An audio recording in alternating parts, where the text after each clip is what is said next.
El libro de la Revelación, el más controvertido de la Biblia. Sus páginas contienen una funesta predicción del Apocalipsis. ¿Es la revelación una profecía? ¿Una visión de acontecimientos futuros? ¿O la historia de lo que ya ha sucedido? La respuesta está oculta en las crípticas palabras del libro. ¿Son un código que hemos de descifrar? ¿O un enigma que jamás será resuelto? ¿Cuál es el verdadero secreto del libro de la Revelación?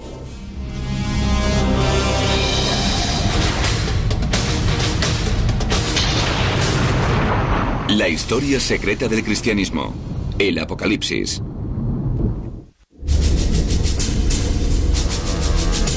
En un antiguo campo de batalla en Tierra Santa, las fuerzas del bien y el mal libran un terrible enfrentamiento. Una siniestra figura lidera el ejército de las tinieblas. Este es el enclave donde se desarrollará la última guerra de la humanidad. Un lugar con un nombre estremecedor: Armagedón. Este escenario no ha salido de la mente de un cineasta de Hollywood, sino del libro de la Revelación, el último capítulo de la Biblia. 2000 años después de que lo escribieran, se libra una enconada batalla, en este caso por algo muy distinto: su significado. Es sin lugar a dudas el libro más polémico de la Biblia.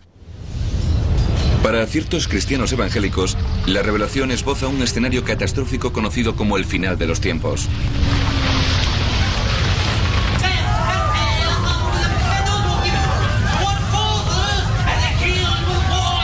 Y sostienen además que está ocurriendo ante nuestros propios ojos.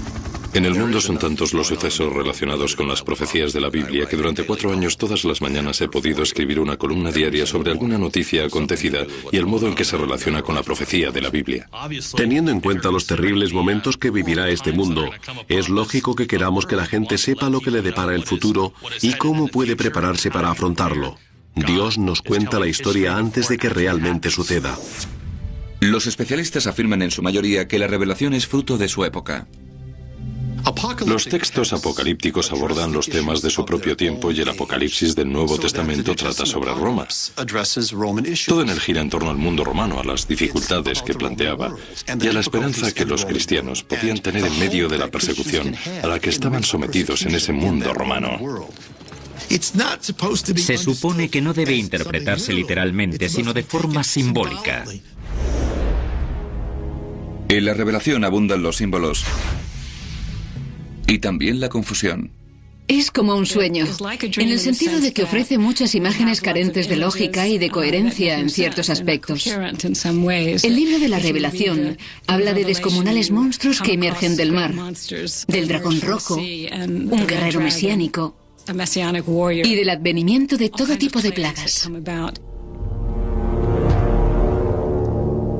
El autor de la Revelación habla de 7 sellos, de la ira de Dios y de una gran meretriz a lomos de una bestia de color escarlata.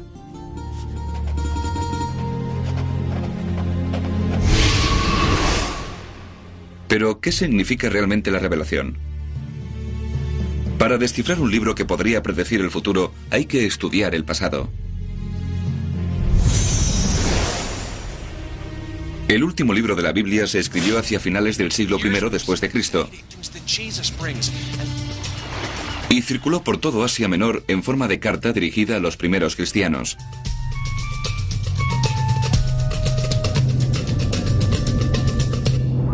Recibió el nombre de Revelación, pero a menudo nos referimos a él utilizando la traducción original al griego de esa palabra, Apocalipsis. El autor se llama a sí mismo Juan. Los primeros cristianos creyeron que se trataba de Juan el Apóstol.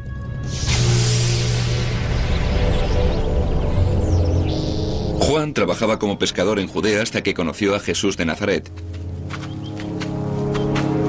Fue uno de los primeros apóstoles a los que escogió el Nazareno y llegó a mantener una relación tan estrecha con él que se le conocía como el discípulo amado.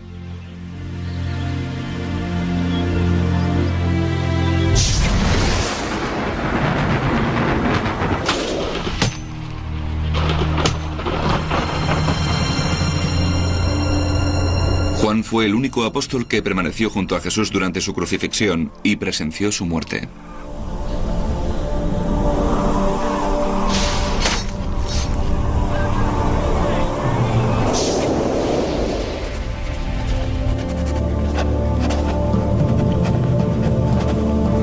Paso a paso, el autor de la Revelación esboza una visión del Apocalipsis.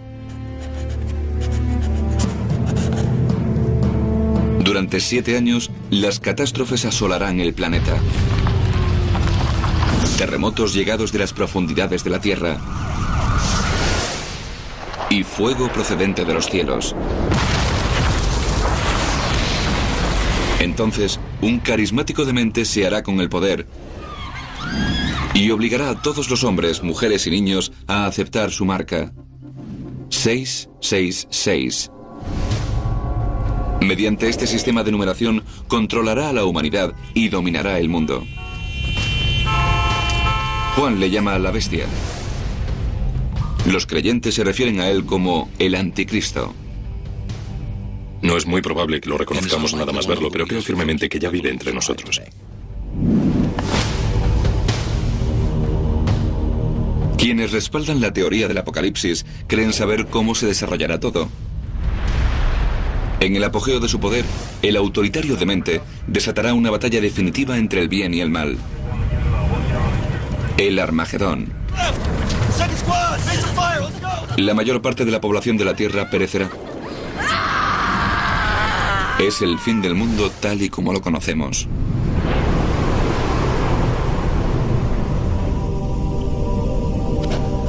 Para determinados fundamentalistas cristianos, este escenario no está sujeto a interpretaciones. Es un vaticinio, una predicción de lo inevitable.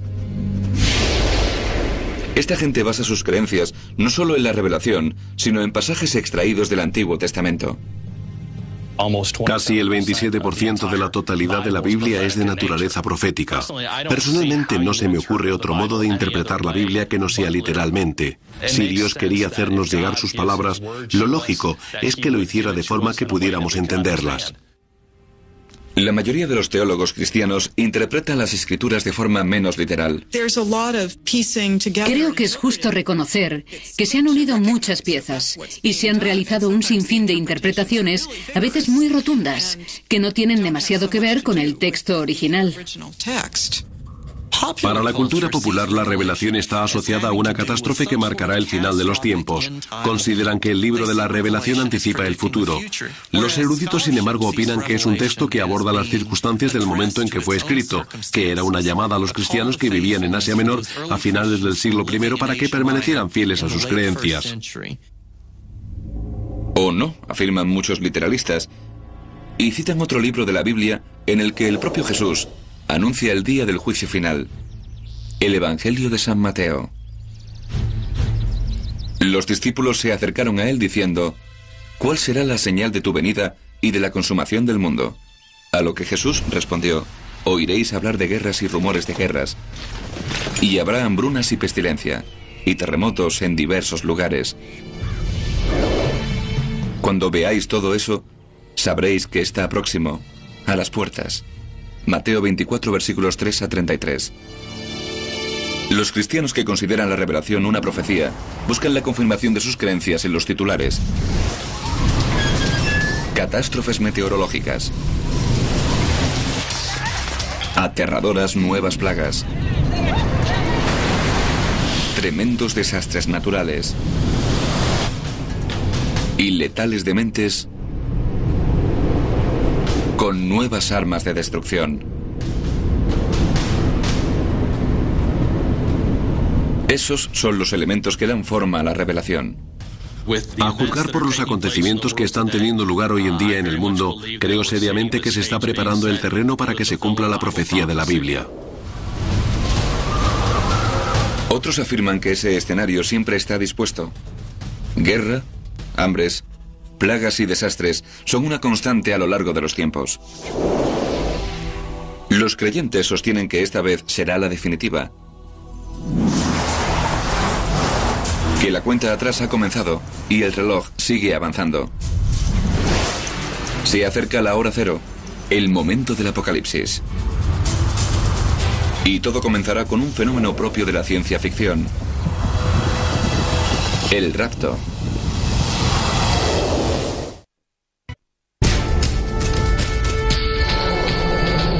Aunque el mundo comenzó con un Big Bang, bien podría terminar en el más absoluto silencio.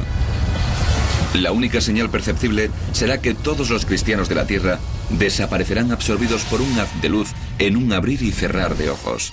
Los fundamentalistas que creen en el advenimiento del apocalipsis denominan a este fenómeno el rapto.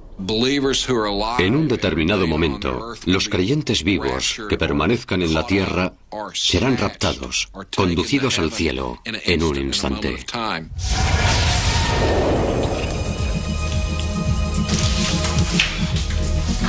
¿Pero qué pasa? Creo que millones de personas desaparecerán de forma inexplicable.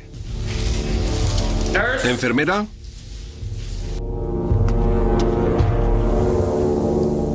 ¿Dónde está todo el mundo?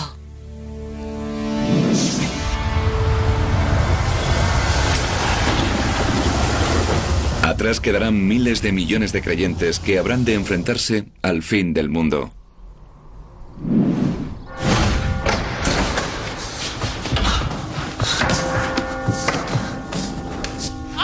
Esta interpretación inquieta a la mayoría de los teólogos.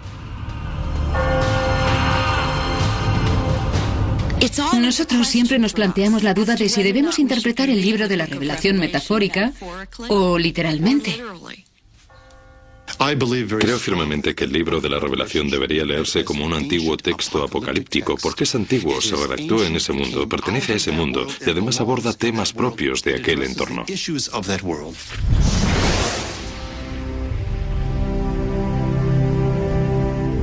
En el siglo I, Roma era el enemigo de la cristiandad y su mayor detractor, el emperador Nerón. Para él, los seguidores de Cristo fueron un conveniente chivo expiatorio, pues los culpó del gran incendio que arrasó Roma en el año 64 de nuestra era.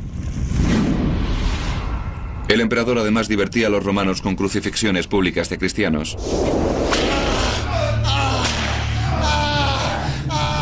Mucho después de la muerte de Nerón, la persecución aún continuaba.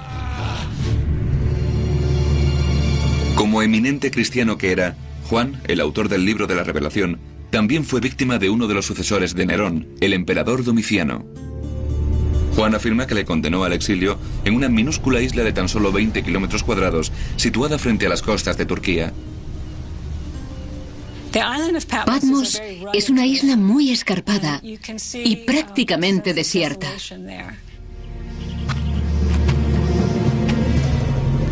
En aquellos sombríos momentos, Juan redactó una revelación de esperanza dirigida a sus compañeros cristianos. A pesar de su brevedad, esos 22 capítulos contienen un gran apocalipsis. Cristo regresará, escribió Juan, y destruirá a sus perseguidores. Lo que Juan pretendía era describir no solo el final de los tiempos, sino quizás lo que es aún más importante, la destrucción del Imperio Romano. Para una comunidad que sufría esa persecución, la destrucción del Imperio Romano debía ser una increíble esperanza. Los textos apocalípticos solían escribirse en momentos complicados, cuando la gente padecía dificultades y buscaba algún tipo de esperanza. Esos textos contienen infinidad de mensajes de esperanza, de indicaciones para superar las adversidades del momento presente. Pretenden hacer comprender a quienes sufren que Dios les depara un futuro mejor. Quienes consideran que las revelaciones son una profecía, creen que las penalidades precederán a la salvación del rapto. La idea del rapto ha ido cobrando fuerza con el movimiento que considera que la historia va de mal en peor y que esa tendencia continuará hasta que Jesús regrese. Los defensores de la teoría del rapto afirman que así figura en el libro de la Revelación. La mayoría de los eruditos discrepa. El rapto es un aspecto muy importante del pensamiento fundamentalista, pero no tiene nada que ver con el libro de la Revelación.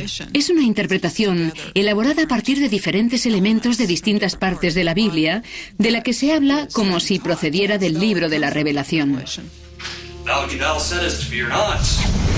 Lo cierto es que la palabra rapto no aparece por ningún lado en la Biblia. Los partidarios de la interpretación literal afirman que el rapto precede al terror de la tribulación.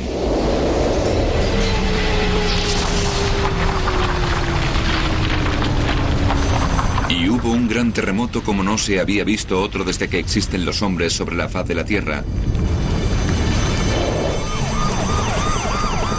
Un terremoto de fuerza y dimensiones extraordinarias. Apocalipsis, capítulo 16, versículo 18. El gigantesco seísmo que arrasó el sur de Asia en 2004 generó una monstruosa ola que mató a más de 270.000 personas y que es el tsunami más letal del que se tiene constancia. Hay quien cree que el terremoto fue un precursor de los desastres aún mayores que sobrevendrán. Los creyentes sostienen asimismo que la revelación anuncia una catástrofe mundial provocada por un cuerpo celeste. Y cayó del cielo un enorme astro que ardía como una tea. Y cayó en la tercera parte de los ríos y en las fuentes de las aguas. Y muchos hombres murieron. Apocalipsis, capítulo 8, versículos 10 y 11.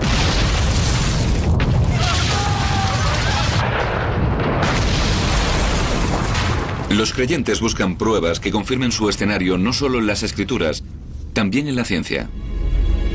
Aunque no se han dado muchos casos de impactos de grandes asteroides, los creyentes afirman que uno de dimensiones descomunales podría estar predestinado a caer sobre la Tierra. La publicidad que se ha dado recientemente a varias experiencias en las que casi se ha producido una colisión cósmica convencen a muchos creyentes de que la tribulación está a la vuelta de la esquina. Simbolizan los terribles momentos de la tribulación 4 de los caracteres más infames de la Biblia. Los 4 jinetes del Apocalipsis. Miré y vi un caballo blanco, y el que montaba sobre él tenía un arco, y le fue dada una corona, y salió vencedor y para vencer. Apocalipsis, capítulo 6, versículo 2. El jinete blanco representa la conquista. El jinete rojo personifica la guerra. El jinete negro lleva una balanza que representa la ruina económica y el hambre. El último jinete es el más temido. Miré y vi un caballo amarillo, y el que caminaba sobre él tenía por nombre Muerte, y el infierno le acompañaba. Apocalipsis capítulo 6, versículo 8. Los creyentes afirman que la llegada de los 4 jinetes marcará el comienzo del fin, del caos y la destrucción de los 7 años de tribulación. Y más de la mitad de la población de la Tierra morirá a lo largo del periodo de 7 años de la tribulación. La mayoría de los eruditos recomienda mantener la calma, pues sostiene que Juan no describía un apocalipsis futuro, sino un peligro muy evidente en su época, el que representaba un temido imperio al este de Roma, el de los partos.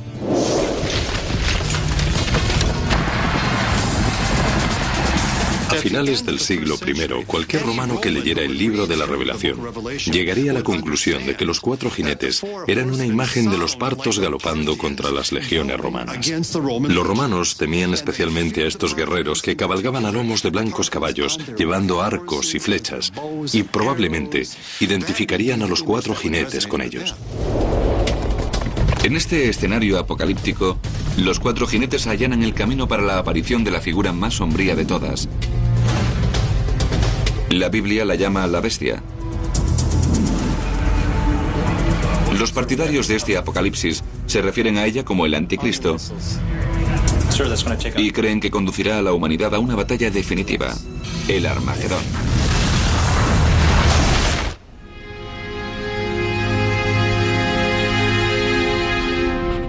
Si el anticristo apareciera en la tierra, ¿lo reconoceríamos?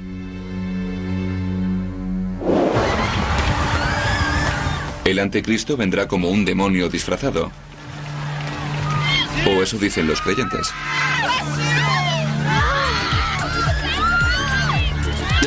Va a ser la persona más famosa que haya existido. Algo así como una estrella del rock. Quienes creen en el escenario que expone el Apocalipsis afirman que llegará un día en el que el anticristo dominará el mundo y causará sufrimientos nunca antes vistos. Su verdadera identidad terminará conociéndose, pero para entonces ya será demasiado tarde. No es muy probable que lo reconozcamos nada más verlo. Dudo que él mismo sepa quién es, pero creo firmemente que ya vive entre nosotros. Es un tipo que tiene 6.000 años de historia humana dentro de su cabeza gracias a la inspiración de Satán. La figura de un anticristo está presente a lo largo de toda la Biblia. En el segundo capítulo de la epístola segunda a los tesalonicenses, Pablo dice de él que es el hijo de la perdición.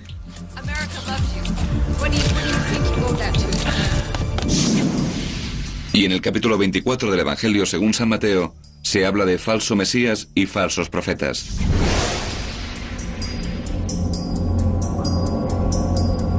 Sin embargo, en el libro de la Revelación nunca aparece el término anticristo. Juan lo llama la bestia. Y vi cómo salía del mar una bestia que tenía 10 cuernos y 7 cabezas. Y sobre los cuernos 10 diademas. Y sobre las cabezas el nombre de blasfemia. Apocalipsis, capítulo 13, versículo 1. Desde que la Revelación describió a la bestia, los creyentes han intentado por todos los medios identificarla. En el siglo XIII, el Papa Inocencio III afirmó que el profeta Mahoma era el anticristo. Durante la Reforma Protestante, Martín Lutero acusó al pontífice de ser la bestia, y este contraatacó, afirmando que Lutero era el hijo de Satán.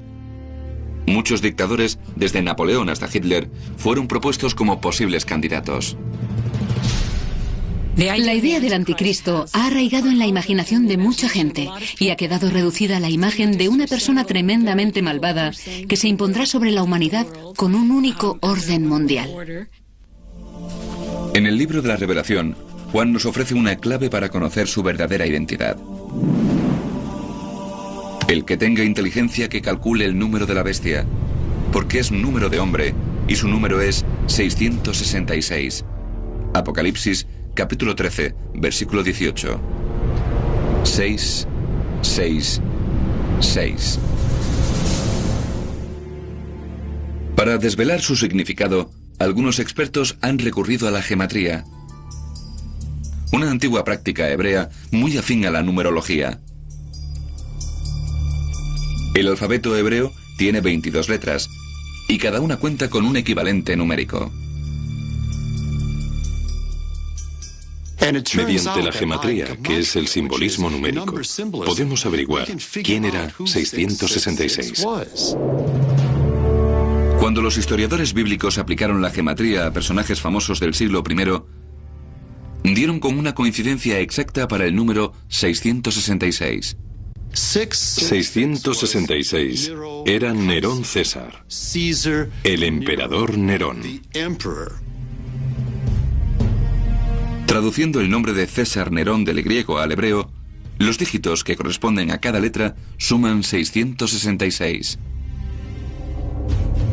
De hecho, algunos contemporáneos suyos le llamaban la bestia por su maldad. Era famoso por perseguir a los cristianos y matar a aquellos que no se inclinaban ante él. Nerón se suicidó antes de que Juan escribiera su revelación, pero su fama le sobrevivió. Para ciertos expertos, 666 es un mensaje codificado de un exilio cristiano. En ese contexto, el libro de Juan es una acusación al culto imperial romano, pues, según el evangelista, se cobraban numerosas vidas. Algunos fundamentalistas cristianos discrepan. Para ellos, el anticristo está vivo y utilizará su marca para controlar a la humanidad. Según su escenario, el apocalipsis traerá el caos. Y para sobrevivir, todo el mundo tendrá que aceptar la marca de la bestia, tal y como vaticina la revelación.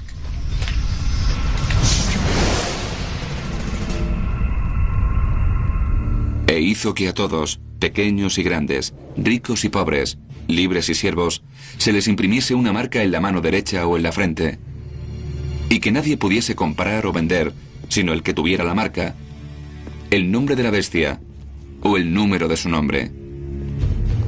Apocalipsis, capítulo 13, versículos 16 y 17. En tiempos de Juan, Esas marcas no eran elementos de fantasía, sino hechos de la vida real. En la antigüedad, marcaban a los individuos que utilizaban para trabajar como soldados, como esclavos. La tecnología de la identificación ha avanzado mucho desde la época de Juan. Es muy posible que la biometría, la tecnología de los escáneres o los implantes de chips se utilicen en un futuro para imponer esa marca. Si alguien consiguiera controlar el número de la seguridad social de otra persona, ese individuo estaría socialmente muerto. No podría abrir una cuenta en un banco, conseguir un trabajo ni hacer nada. Y esa es precisamente la forma en que la bestia ejerce su control a través de la marca. ¿Qué pasa aquí? Se ha metido en un buen lío. De acuerdo, váyase. La revelación dice cómo aparecerá el anticristo, pero no cuándo. Quienes creen en el escenario descrito en el Apocalipsis afirman que ya se encuentra entre nosotros. Todo encaja con esta generación. No puede corresponder a ninguna de las generaciones anteriores ni tampoco a una futura. Y como justificación apuntan lo que consideran una señal bíblica: el regreso del pueblo elegido de Dios a su antigua patria, Israel.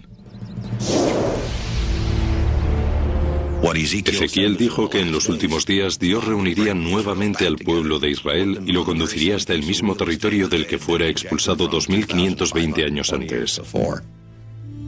En 1948 volvió a crearse la nación de Israel. A partir de aquel momento comenzó la cuenta atrás para la última generación.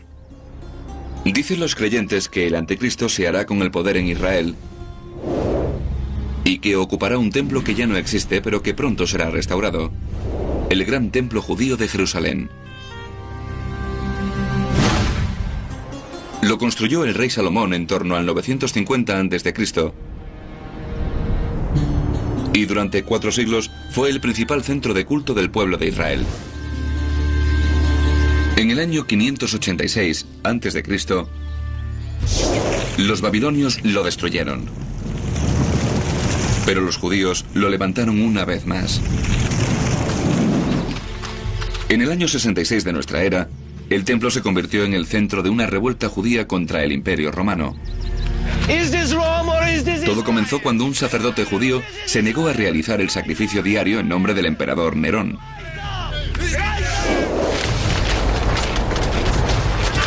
Este envió 2 legiones para sofocar la revuelta. En el año 70, por fin los romanos lograron acabar con los rebeldes y redujeron el templo a cenizas. Seguramente la noticia de que las fuerzas romanas habían capturado Jerusalén, quemado el templo y destruido la ciudad llegó hasta Juan y sus seguidores, y debieron sentirse extremadamente molestos con Roma por su actitud. Del templo quedan pocos vestigios, pero un muro de contención de piedra permanece en pie. El famoso muro de las lamentaciones, el punto más sagrado para el judaísmo.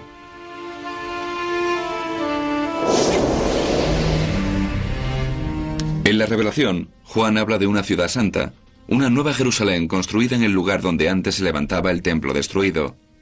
La reconstrucción de un tercer templo es crucial porque, según la segunda epístola de los tesalonicenses, el anticristo ascenderá a ese templo judío reconstruido y se proclamará Dios para ser objeto de la adoración de los hombres. En opinión de muchos cristianos contemporáneos, el templo judío debe reconstruirse. Esta creencia se basa en lecturas muy complicadas y enrevesadas de libros proféticos como el de Daniel en el Antiguo Testamento, las escrituras hebreas y el libro de la Revelación. La cuestión de la reconstrucción puede ser discutible, ya que en el camino se interpone un gran obstáculo. En la actualidad, la cúpula de la roca islámica se encuentra en el área donde debería construirse el templo. Y eso es bastante problemático, porque la mayoría de los judíos no quiere destruir la cúpula de la roca. Con templo o sin él, los creyentes se aferran al plazo que consideran vigente. El hecho de que el pueblo de Israel haya regresado a su tierra nos lleva a pensar que se están preparando los acontecimientos que tendrán lugar tras el rapto. En este escenario apocalíptico, tras el veloz rapto y los 7 años de tribulación, la humanidad se encontrará indefensa ante el anticristo. La siguiente fase será la dominación del mundo.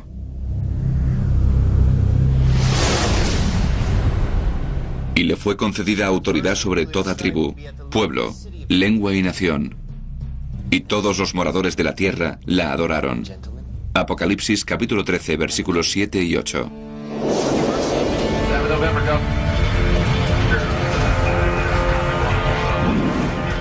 Entonces el anticristo reunirá sus ejércitos y se preparará para la batalla por excelencia. Una confrontación definitiva entre el bien y el mal. La lucha del día del juicio final. El Armagedón.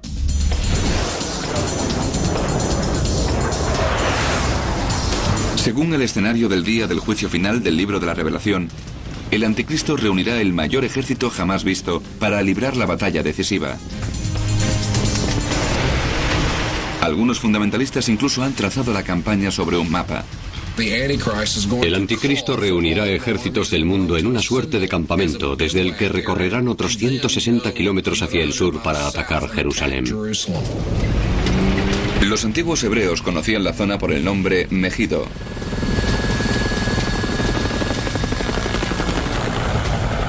El libro de la Revelación la llama Armagedón.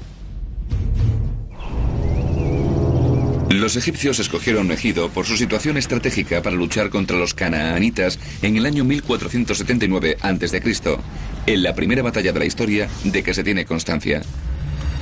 En su revelación, Juan afirma que Megido también le dará su nombre a la última batalla. Según quienes creen en el escenario del Apocalipsis, solo una fuerza se levantará contra el anticristo. Un grupo de refugiados cristianos y judíos que no fueron raptados, pero que posteriormente se arrepintieron de sus pecados. Los ejércitos se dirigirán hacia el sur y atacarán Jerusalén. Y dice el libro que habrá una gran batalla allí y que el anticristo se apoderará de la mitad de la ciudad.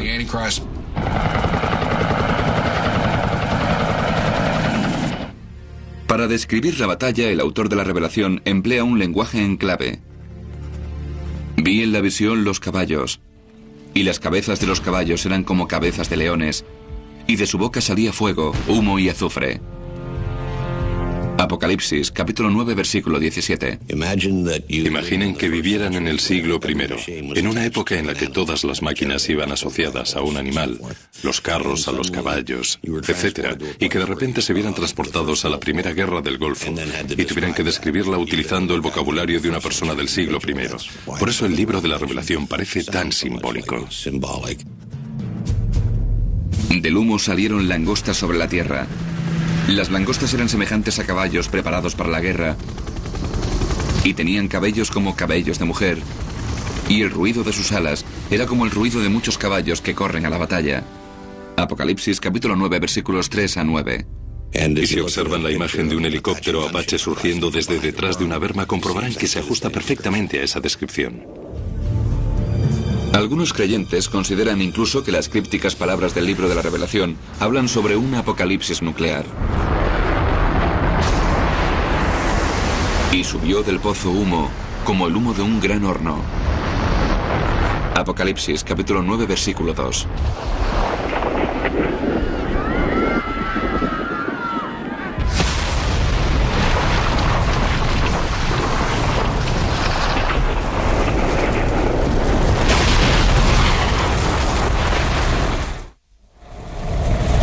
Y las estrellas del cielo cayeron sobre la tierra, y todos los montes e islas se movieron en sus lugares.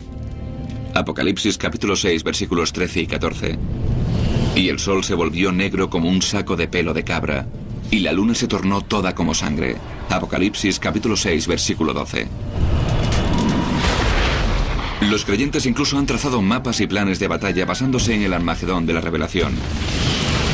La mayoría de los expertos en la Biblia rechaza este escenario. Esos textos asumen que tendrán lugar diversos acontecimientos de importancia, pero son las imágenes que emplean las que describen todo eso y se supone que no debemos interpretarlo de forma literal, sino simbólica.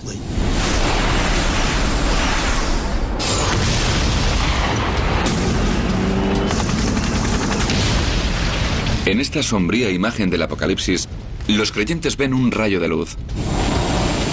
Justo cuando el anticristo parece a punto de alzarse con la victoria, sucede un milagro. Los cielos se abren y las fuerzas del propio Dios descienden a la tierra. Es el enfrentamiento final entre Cristo y el anticristo. Y vi a la bestia y a los reyes de la tierra y a sus ejércitos reunidos para hacer la guerra.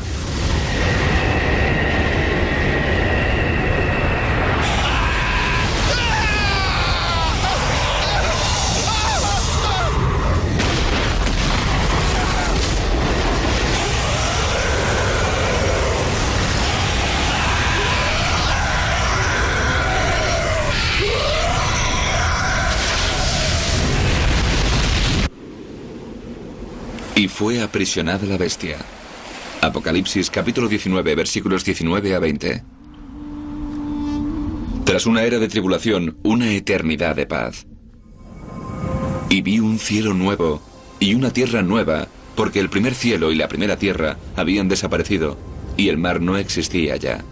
Apocalipsis capítulo 21, versículo 1.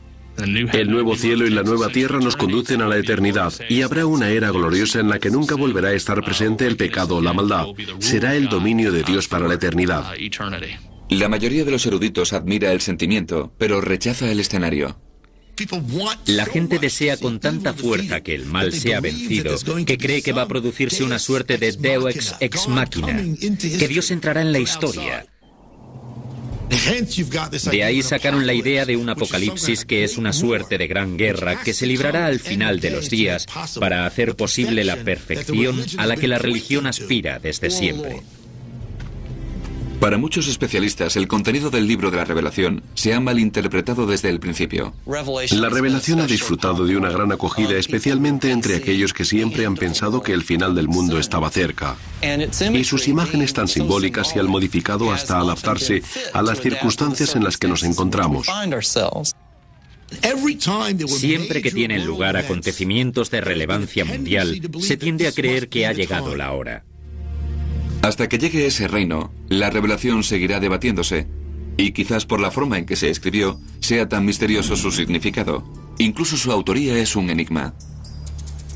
No tenemos la menor idea de quién escribió la mayor parte del Nuevo Testamento. Los primeros judíos y cristianos solían escribir con los nombres de personajes famosos en el mundo de la fe. Los primeros cristianos creían que el autor del libro de la Revelación fue el apóstol Juan. Juan es conocido por el evangelio que lleva su nombre. Sin embargo, las pruebas forenses parecen indicar que quien redactó el Apocalipsis fue otro Juan. Prueba A: el estilo. La redacción del Evangelio de Juan no se parece en lo más mínimo a la del libro de la Revelación. La versión griega del Evangelio está escrita en griego puro y simple. El griego del libro de la Revelación es bastante atroz. Prueba B: cronología. La Revelación se escribió en torno al año 95 de nuestra era. Para entonces el apóstol Juan sería un anciano centenario, lo más probable es que estuviera muerto. ¿Quién escribió entonces el libro de la Revelación? El misterio perdurará casi con total seguridad, al igual que el propio libro. Para quienes lo consideran una profecía, el mensajero importa menos que el mensaje. El fin se acerca. Creo que nos aproximamos a ese momento. Escuchando las profecías y observando nuestro mundo actual da la impresión de que Dios está preparándolo todo para el final de los tiempos. Espero ver el rapto durante mi vida. Y sin embargo, cuando se escribió, el libro de la Revelación tenía un título con un significado diferente: Apocalipsis. En sus orígenes, Apocalipsis no significa nada más que revelación, descubrimiento del secreto que solo las deidades conocen. Sin embargo, en su uso moderno ha llegado a asociarse la palabra con el final del mundo, pues la identificamos en gran medida con el libro de la Revelación. Entre los cristianos, quizá el poder del libro no resida en su precisión o sus previsiones, sino en el impacto que tiene en el comportamiento. En ciertos momentos la gente se tomó muy en serio el libro de la Revelación y actuó de forma revolucionarias o incluso destructivas, como pudimos comprobar en el caso de David Koresh y los davidianos. En 1993, cerca de Waco, Texas, un grupo de davidianos encabezado por David Koresh mantuvo un pulso de 51 días con el FBI. Los davidianos son una pequeña secta cristiana que cree en las profecías del juicio final de la revelación. El sitio terminó con una encendida escena apocalíptica en la que perecieron 80 hombres, mujeres y niños. En el siglo XX hubo numerosos pánicos ante el temor de un fin de los tiempos. En 1918, algunos creyeron que la epidemia mundial de gripe española era una plaga bíblica que acabaría con la humanidad. Pero la epidemia pasó y la humanidad sobrevivió. Desde entonces, muchos defensores del escenario apocalíptico permanecen alerta. Como creo que Cristo podría regresar en cualquier momento, vivo de una cierta manera. No quiero que su llegada me sorprenda con la guardia bajada. A lo largo de la historia, la revelación ha convencido a los creyentes de que han de prepararse para el fin. Y para algunos, ese final llegó, pero no como habían vaticinado.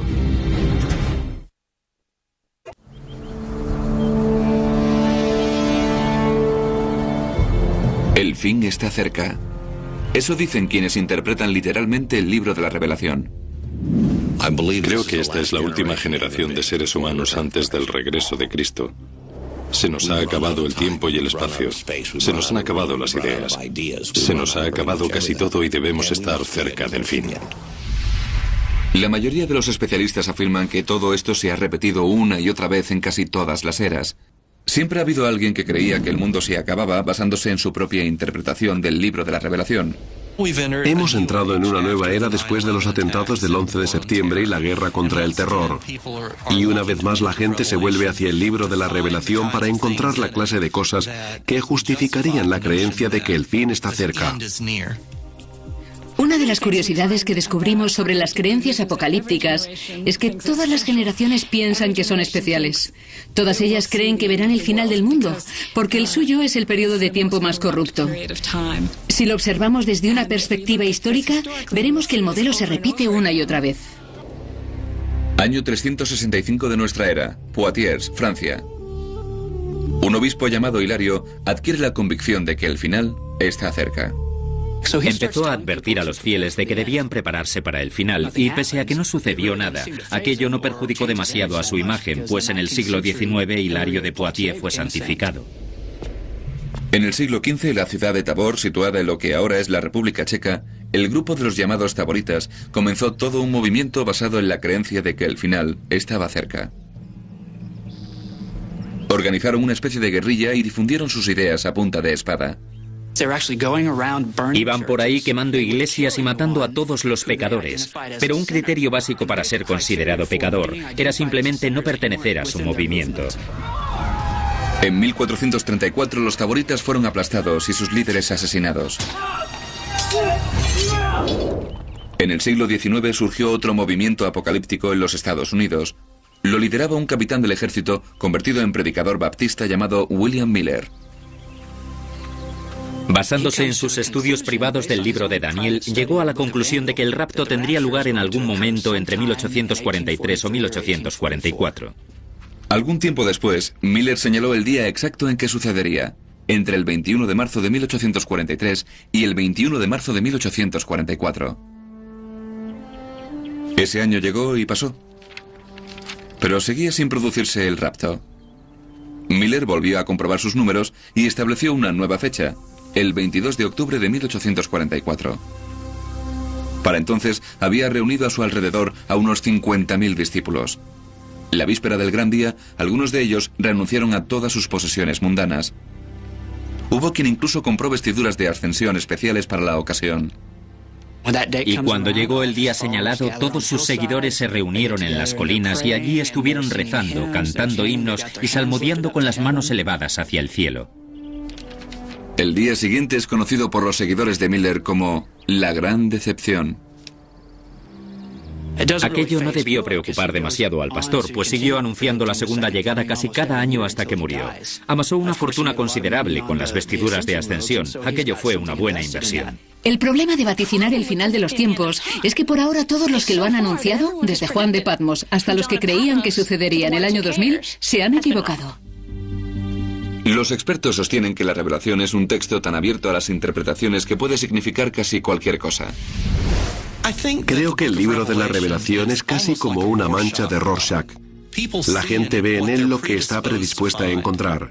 Quienes busquen indicios del final sin duda encontrarán correlaciones entre las imágenes del libro de la Revelación y su propia época y el lugar donde viven. Algunos eruditos creen que los partidarios de la interpretación literal han perdido completamente la perspectiva. En mi opinión, no es un mensaje de terror, como piensa mucha gente. En principio, no es un anuncio del fin del mundo, sino un mensaje de esperanza y de tranquilidad que comunica que en última y definitiva instancia, Dios tiene la última palabra. Ese mensaje apenas llegó a la Biblia. En el siglo IV de nuestra era, muchos obispos debatieron si el libro de la Revelación debería formar parte de las Sagradas Escrituras. Muchos se opusieron por la violencia que encontraron en él. Además expone ideas sociales muy radicales y se muestra extremadamente crítico con el Imperio Romano. Pero los padres de la Iglesia en su mayoría coincidieron en que la Revelación formaba parte de la palabra de Dios, y así fue como el Apocalipsis se convirtió en el último libro de la Biblia. Puede que los primeros escritores cristianos vieran algo que los clérigos pasaron por alto. Todo gran libro necesita un gran final. La polémica sobre la Revelación sigue abierta. Para algunos es un augurio de catástrofes. Para otros, un rayo de esperanza. Todo depende de si se lee palabra por palabra o entre líneas.